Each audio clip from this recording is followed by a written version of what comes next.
আপনাদেরকে আমি এমন একজনকে দেখাবো যে বাইরে গেলে সব সময় তিনি ছাতা ছেড়ে যায়, আর মনে করেন ঘরের ভিতরে আসলে ছাতা নিয়ে সব সময় বসে থাকে। দেখুন, আমার ক্যামেরার সাথে আসুন, তাহলে বুঝতে পারবেন এই লোকটাকে আমি জিজ্ঞাসাবাদ করতেছি। আচ্ছা মামা, আপনি যে বাইরে যান সব সময়, আপনি দেখি আপনার হাতে ছাতা থাকে না, ঘরের মধ্যে সব সময় আপনি ছাতা নিয়ে বসে থাকেন কেন? তাহলে শোনেন আমার কথা। আমাদের বাংলাদেশে বর্তমান বিদ্যুতের সংকট। হ্যাঁ। কারেন্ট আমরা ঠিক রকম পাই না, ফ্যান পাই না, যে প্রচন্ড গরম, এই গরমে থাকা যায় না।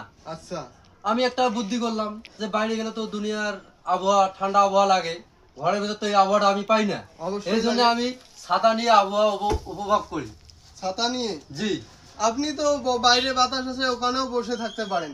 বাইরে বাইরে তো যখন আমার প্রয়োজনে যাই, ঘরের ভিতরে যখন আমার প্রয়োজন হয় তখন ঘরের ভিতরে আসি। প্রিয় দর্শক, দেখতেই তো পাচ্ছেন এনার কথা, যে বাইরে গেলে নাকি ওনাকে, মানে বাইরে গেলে ছাতা ছেড়েই যায়।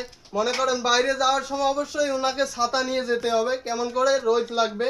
কিন্তু উনি কি করে, উনি বাইরে গেলে ছাতা ছেড়ে যায়, আর ভিতরে আসলে, মানে ঘরের ভিতরে আসলে উনি ছাতা নিয়ে বসে থাকে। এটা পাগলের কথা না? আপনারাই বলুন। আপনারা এটা একটা মানে কমেন্টে বলে যাবেন, মানে বাইরে গেলে ছাতা নিয়ে যেতে হবে না, ঘরে আসলে ছাতা নিয়ে বসে থাকতে হবে। আপনারা অবশ্যই কমেন্টে জানাবেন।